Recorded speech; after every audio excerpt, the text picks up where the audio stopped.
Bismillahirrahmanirrahim. Assalamu alaikum. This is your chemistry teacher. Today our topic is from the chapter number 1. Modern periodic table का हमारा topic चल रहा था और last time हम लोगों ने मॉडर्न पीरियोडिक टेबल की एक जर्नल डिस्क्रिप्शन पढ़ी थी और हम लोगों ने ये पढ़ा था कि मॉडर्न पीरियोडिक टेबल में एटॉमिक नंबर से एलिमेंट्स अरेंज हुए। इसके अंदर टोटल 16 ग्रुप्स हैं, 8 सब ग्रुप ए जिसको मेन एलिमेंट्स और 8 सब ग्रुप बी जिसको ट्रांजिशन एलिमेंट्स कहते हैं। इसके अलावा 7 पीरियड्स होते हैं इसमें, ठीक है। अब उसके बाद हम यहाँ पर ये देख रहे थे कि अब हम मेन एलिमेंट्स के बारे में डिस्कस करने जा रहे हैं, ठीक है। अब जब मेन एलिमेंट्स के बारे में डिस्कस करेंगे तो ज़रा हम इन मेन एलिमेंट को डिस्कस करते हैं।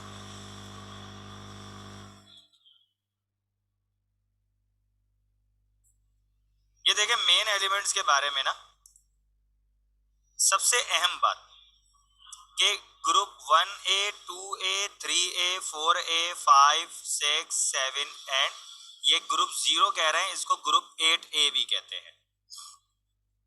सबसे पहली बात कि इसके 3 पॉइंट्स हैं जो सारे कॉमन हैं। Number 1, group dash A is called dash. यहां पर हम इस ग्रुप का नेम डिस्कस करते हैं, ठीक है। जैसे ग्रुप 1 का जो नाम है वो हम यहां लिख देते हैं। ग्रुप 1A का नाम है अल्काली मेटल्स। ग्रुप 2 का नाम है अल्कालीन अर्थ मेटल्स। ग्रुप 3 का नाम है बोरॉन फैमिली। ग्रुप 4 का नाम है कार्बन फैमिली। ग्रुप 5 का नाम है नाइट्रोजन फैमिली। ग्रुप 6 का नाम है ऑक्सीजन फैमिली। ग्रुप 7 का नाम है हेलोजेंस और ग्रुप 8 का नाम है नोबल गैसेस। तो पहला जो पॉइंट हो जाएगा आपका वो नेम के ऊपर हो जाएगा। जैसे आपको यहां नजर आ रहा है कि मैंने यहां 3 पॉइंट लिखे हुए हैं। Group 1A is called alkali metals, group 2A is called alkaline earth metal, group 3A is called boron family and so on. आप इस तरीके से सारे ग्रुप का एक जो पॉइंट है, जो प्रॉपर्टी है, वो तो उसका नेम हो जाएगा। दूसरी बात, ये जो ग्रुप 1 2 3 4 से लेके 8 तक जो बनाए गए हैं, ये असल में इस वजह से बनाए गए हैं क्योंकि इनमें जो एलिमेंट्स हैं उनके वैलेंस शेल में उतने ही इलेक्ट्रॉन होते हैं। जैसे कि आप देखें यहां पर, आप यहां पर ग्रुप 1 को जरा फोकस करें। इसमें लिथियम है, सोडियम है, पोटेशियम है। वैलेंस शेल का मतलब होता है आखिरी शेल। ये इसका आखिरी शेल है, ये देखें इसमें ये रहा एक इलेक्ट्रॉन। सोडियम का आखिरी शेल ये वाला है, देखें इसमें ये रहा एक इलेक्ट्रॉन। सोडियम का आखिरी शेल ये वाला है, देखें ये रहा एक इलेक्ट्रॉन। तो चूंकि ग्रुप 1 के वैलेंस शेल में एक इलेक्ट्रॉन होगा तो आप यहां पर देखें, मैंने यहां पर वैलेंस इलेक्ट्रॉन मेंशन कर दिए। तो ग्रुप 1 में कितने वैलेंस इलेक्ट्रॉन होंगे? 1। ग्रुप 2 में 2, ग्रुप 3 में 3, ग्रुप 4 में 4, ग्रुप 5 में 5, ग्रुप 6 में 6, 7 में 7 और 8 में 8, सिवाय हीलियम के, क्योंकि हीलियम के पास 2 इलेक्ट्रॉन होते हैं। एक दफा रीचेक कर लेते हैं। मैं जरा कार्बन की बात करता हूं, यानी कि ग्रुप 4 की बात कर रहा हूं। ये देखें ये रहा ग्रुप 4। ग्रुप 4 के अंदर कितने इलेक्ट्रॉन होने चाहिए वैलेंस शेल में? 4। तो इसका वैलेंस शेल ये रहा, 4 इलेक्ट्रॉन देखें, 1 2 3 एंड 4। सही बात है, सही है। तो ग्रुप 5 में चेक कर लेते हैं। ये रहा ग्रुप 5। इसमें देखें 1 2 3 4 और 5। तो जो ग्रुप होगा वैलेंस शेल में उतने ही इलेक्ट्रॉन होंगे। तो दूसरा पॉइंट हो जाता है, यहां पर हमने देखे दूसरा पॉइंट मेंशन कर रखा है, group 1a contain 1 electron in their valence shell, group 2a contain 2 electron in their valence shell and so on। इसी तरीके से अब तीसरा जो पॉइंट है वो ये है कि ये जो ग्रुप है ये वैलेंसी क्या रखेगा। वैलेंसी का मतलब होता है कि इसके पास जो वैलेंस शेल में इलेक्ट्रॉन है वो उसके साथ करेगा क्या, उसको लेगा कि उस इलेक्ट्रॉन को देगा। ठीक है, अब हम यहाँ पर देखते हैं कि जिनके पास एक इलेक्ट्रॉन है, ये देखें ये एक इलेक्ट्रॉन दे देगा +1 वैलेंस। क्यों, वजह मैं आपको बताता हूँ। वजह इसके पीछे जो है वो होती है ऑक्टेट कंप्लीट करना। सही, मिसाल के तौर पे ये एक शेल है, ठीक है, ऑक्टेट का मतलब होता है 8 इलेक्ट्रॉन को मुकम्मल करना। अब जो ग्रुप 1 वाला है उसके पास तो एक इलेक्ट्रॉन है, ये रहा एक इलेक्ट्रॉन। अब कमी कितनी है, 7 की। तो 7 लेना आसान है कि एक देना आसान है। मिसाल के तौर पे 7 इलेक्ट्रॉन यहाँ लेना आसान है कि एक इलेक्ट्रॉन देना आसान है। ऑब्वियसली सी बात है एक इलेक्ट्रॉन देना आसान है, इसलिए इसके ऊपर +1 वैलेंसी आ जाती है। अब जो ग्रुप 2 वाला है उसके पास 2 इलेक्ट्रॉन है। अब वो कितने, 6 इलेक्ट्रॉन लेना आसान है या ये 2 इलेक्ट्रॉन देना आसान है। आप कहेंगे ऑब्वियसली 2 इलेक्ट्रॉन देना आसान है, तो इसलिए +2। जब तीसरा ग्रुप होगा तो उसके पास 3 इलेक्ट्रॉन है। अभी भी 5 लेना आसान है कि 3 देना आसान है, ऑब्वियसली 3 इलेक्ट्रॉन देना आसान है तो +3। लेकिन जब बात आ जाती है 4 इलेक्ट्रॉन की तो आप कहेंगे ये एक मिडिल पोजीशन पे खड़ा है। अब ये 4 इलेक्ट्रॉन ले भी सकता है, 4 इलेक्ट्रॉन दे भी सकता है, तो ऐसी सिचुएशन के अंदर ये दोनों ऑक्सीडेशन स्टेट शो कर लेगा। अगर 5 इलेक्ट्रॉन है तो अब आप कहेंगे कि नाउ दिस टाइम इसके पास इलेक्ट्रॉन ज्यादा हैं, 5 हैं और 3 कम है, तो 5 देना मुश्किल है, 3 लेना आसान है। तो अब आप देखें दिस टाइम अब इसकी वैलेंसी हो गई -3 क्योंकि 3 इलेक्ट्रॉन लेगा। ग्रुप 6 वाले की -2, ग्रुप 7 वाले की -1 और ग्रुप 8 वाले की 8 यूं होती है 0 क्योंकि उसके पास 8 इलेक्ट्रॉन कंप्लीट होते हैं। इसका वैलेंस शेल ऑक्टेट मुकम्मल होता है। They do not further required to any type of electron more. ठीक है, तो इसलिए जो है वो ये इसका जो है इलेक्ट्रॉन नहीं लेगा, तो इसलिए हम कहते हैं कि इसकी 0 वैलेंसी है। ठीक है जी, तो ऐसा है।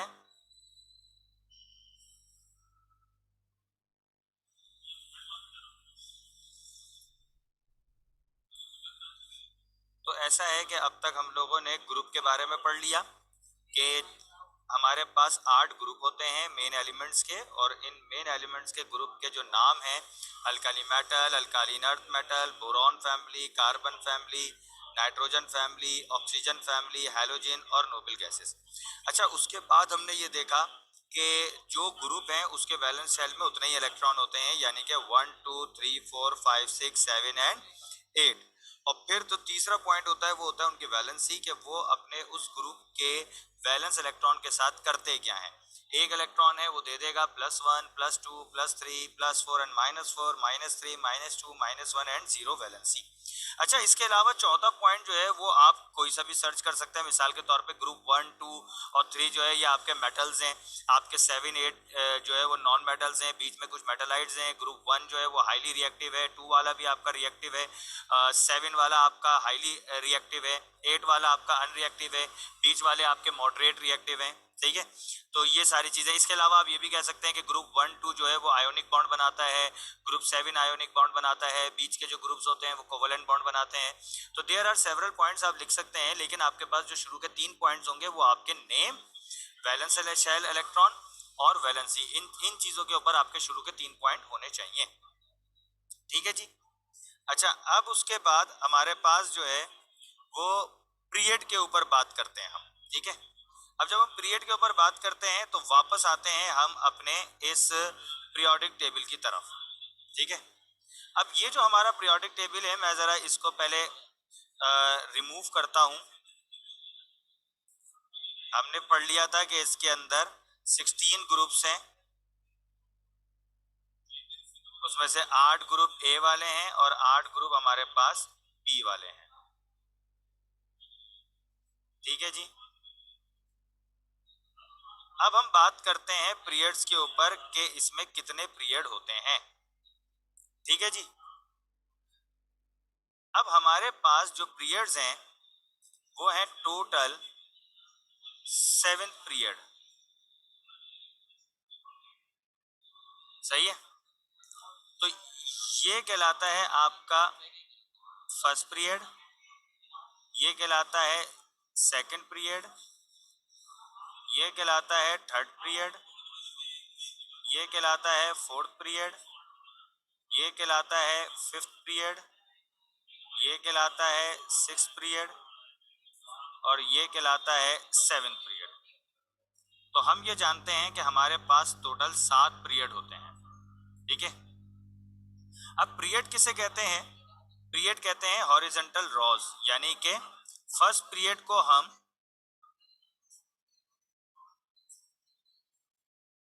शॉर्टेस्ट पीरियड कहते हैं। क्यों? क्योंकि इसमें सिर्फ 2 ही एलिमेंट्स हैं, एक हाइड्रोजन और एक हीलियम। सही है। क्योंकि पीरियड को तो यूं कहा जाता है ना, लेफ्ट टू राइट, तो इसलिए इसको शॉर्टेस्ट पीरियड कहते हैं। 2 और 3 को कहते हैं हम शॉर्ट पीरियड। क्यों? क्योंकि इसमें दोनों में 8 8 एलिमेंट्स होते हैं। ठीक है। ये देखें, 1 2 3 4 5 6 7 8। ठीक है। 8 8 एलिमेंट्स होते हैं। 4 और 5 को कहते हैं लॉन्ग पीरियड, क्योंकि इन दोनों में 18 18 एलिमेंट्स होते हैं। ठीक है। 1 2 3 4 5 6 7 8 9 10 11 12 13 14 15 16 17 और 18। ये जो पीरियड 6 है ये कहलाता है लॉन्गेस्ट पीरियड। ठीक है। इसमें आपके पास होते हैं 32 एलिमेंट्स। सही है। कैसे? 1 2 3 4 5 6 7 8 9 10 11 12 13 14 15 16 17 18।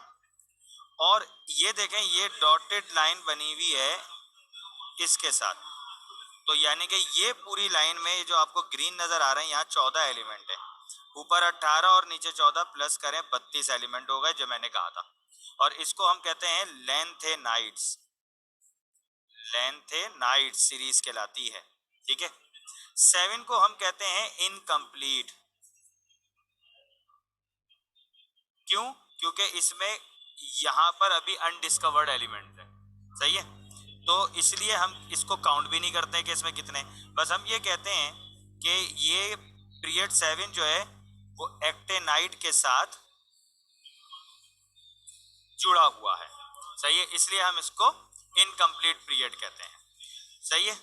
तो period first is the shortest period, it contain only 2 elements, second and third are the short periods, it contain only 8 elements in each period। अच्छा, फर्स्ट पीरियड जो है वो हमारा शेल भी के होता है, तो इसलिए हम कहते हैं कि इलेक्ट्रॉन जो है वो फर्स्ट पीरियड में के शेल में होता है। ठीक है। यानी कि यहाँ के शेल होगा, यहाँ एल और एम होगा, यहाँ एम और एन होगा 4 और 5th में। ठीक है। 6 पीरियड तो बहुत ज्यादा डिटेल में चला जाता है। तो ये हमारे पास जो है वो पीरियड की क्लासिफिकेशन है। अच्छा, फिर उसके बाद हम आपको बता चुके हैं कि ये जो आपके दो ग्रुप हैं 1 और 2, इसको तो हम एस ब्लॉक कहते हैं, बीच वाले को डी ब्लॉक कहते हैं और राइट साइड वाले को पी ब्लॉक कहते हैं और लेक्टेनाइड और एंटेनाइड को हम एफ ब्लॉक कहते हैं। इसका मतलब है कि हमारे पास पीरियोडिक टेबल में 4 ब्लॉक हो गए, S block, P block, D block और एफ ब्लॉक। तो इसके साथ हमारा यहाँ पर चैप्टर नंबर 1 जो है वो हमारा यहाँ पर कंप्लीट हुआ। अब इसके बाद चैप्टर नंबर 1 में ना एक चीज़ है इलेक्ट्रॉनिक कॉन्फ़िगरेशन। इलेक्ट्रॉनिक कॉन्फ़िगरेशन हमने जो है वो फर्स्ट ईयर के अंदर हम पढ़कर जा चुके हैं, एसपीडीएफ वाली इलेक्ट्रॉनिक कॉन्फ़िगरेशन। तो यहाँ पर इन्होंने एक इलेक्ट्रॉनिक कॉन्फ़िगरेशन दी है कि जो आपके पास ग्रुप 1 है उसकी इलेक्ट्रॉनिक कॉन्फ़िगरेशन क्या होगी, S1 आएगा। सही है। अब S1 से मुराद क्या? मिसाल के तौर पे अगर मैं लिथियम की बात कर रहा हूँ, उसके पास 3 इलेक्ट्रॉन है, 1s2 2s1, देखें आखिर में S1 आ गया। अगर मैं सोडियम की बात कर रहा हूं, सोडियम के पास 11 इलेक्ट्रॉन है, 1s2, 2s2, 2p6, 3s1। देखिए फाइनली आखिर में s1 आ रहा है, इसलिए हम कहते हैं कि ग्रुप 1 की इलेक्ट्रॉनिक कॉन्फ़िगरेशन s1 होगी, ग्रुप 2 की s2 होगी, ग्रुप 3 की जो है वो होगी p1। वो कैसे? मिसाल के तौर पे मैं यहां पर लेता हूं एल्यूमिनियम, एल्यूमिनियम का एटॉमिक नंबर है 13, 1s2, 2s2, 2p6, 3s2 और 3p1। तो गौर से देखिएगा थर्ड शेल का एस में 2 और पी में 1, 3 हो गए ना, लेकिन पी में 1 होगा। क्यों? क्योंकि हम जानते हैं कि एल्यूमिनियम पी ब्लॉक का एलिमेंट है। ये देखें, ये रहा एल्यूमिनियम, तो ये पी ब्लॉक का एलिमेंट है, तो तीसरा ग्रुप हुआ ये, ठीक है। तो इसके पास P1 होगा ना, ठीक है। तो ये इनकी इलेक्ट्रॉनिक कॉन्फ़िगरेशन है। अब आप इसकी थोड़ा इलेक्ट्रॉनिक कॉन्फ़िगरेशन के ऊपर जो है वो नोटिस कीजिएगा। नेक्स्ट क्लास, नेक्स्ट वीक में जो हमारी क्लास होगी उसमें हम चैप्टर नंबर 1 का एक लिहाज से थोड़ा ओवरव्यू करेंगे, फिर उसके अगले दिन हम चैप्टर नंबर 2 शुरू करेंगे। तो अगर आपको कोई सवाल है तो मुझे बता दीजिए।